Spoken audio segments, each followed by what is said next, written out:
ciyaar aad u xiiso badan oo dhex martay kooxaha Puntland iyo Jubbaland ay ka qayb galaya koobka dawlad goboleedyada Soomaaliya ayaa maanta ka qabsoontay magaalada Muqdisho ee caasimadda Soomaaliya.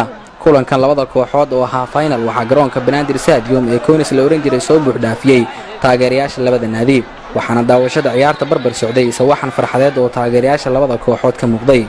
madaxweynaha Soomaaliya Xasan Sheekh Maxamuud, ra'iisul wasaaraha dalka Mudane Cumar Cabdirashiid Cali Sharmaarke, wasiirada ciyaaraha iyo arrimaha gudaha, gudoomiyaha gobolka Banaadir, mas'uuliyiin matalaya Puntland iyo Jubbaland, xildhibaano ka tirsan baarlamaanka iyo marti sharaf kale ayaa goobjoog u ahaa ciyaartan. labada kooxood ee Jubbaland iyo Puntland ayaa hal iyo hal isla dhaafi waayay 90 daqiiqo ee ciyaarta loogu talagalay, waxaana lagu daray 30 daqiiqo oo dheeri ah iyadoo ugu dambeyn rigoorayaal 5 iyo 4 ay ku badisay Puntland. gabagabadii waxaa madaxweynaha qaranka Soomaaliyeed Xasan Sheekh Maxamuud uu bilada gudoonsiiyay ciyaartoyda labada kooxood ee finalka isugu soo baxay, waxaana koobkan si farxad ay ku dheehan tahay loo gudoonsiiyay naadiga Puntland. macalinka hogaaminayay ciyaartoyda Puntland ayaa dareenkiisa uga waramay Home Cable TV.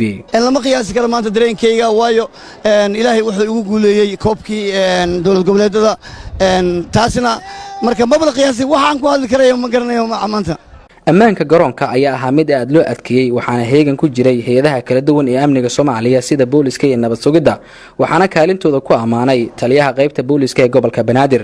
habeen iyo maalin u soo jeedeen, waqti badan ay geliyeen, waana ay ku guuleystaan. waxaan rabaa inaan halkan uga mahad celiyo ciidamada amniga ee booliska iyo nabad sugidda ee shaqadan runtii taariikhiga ku guuleystay.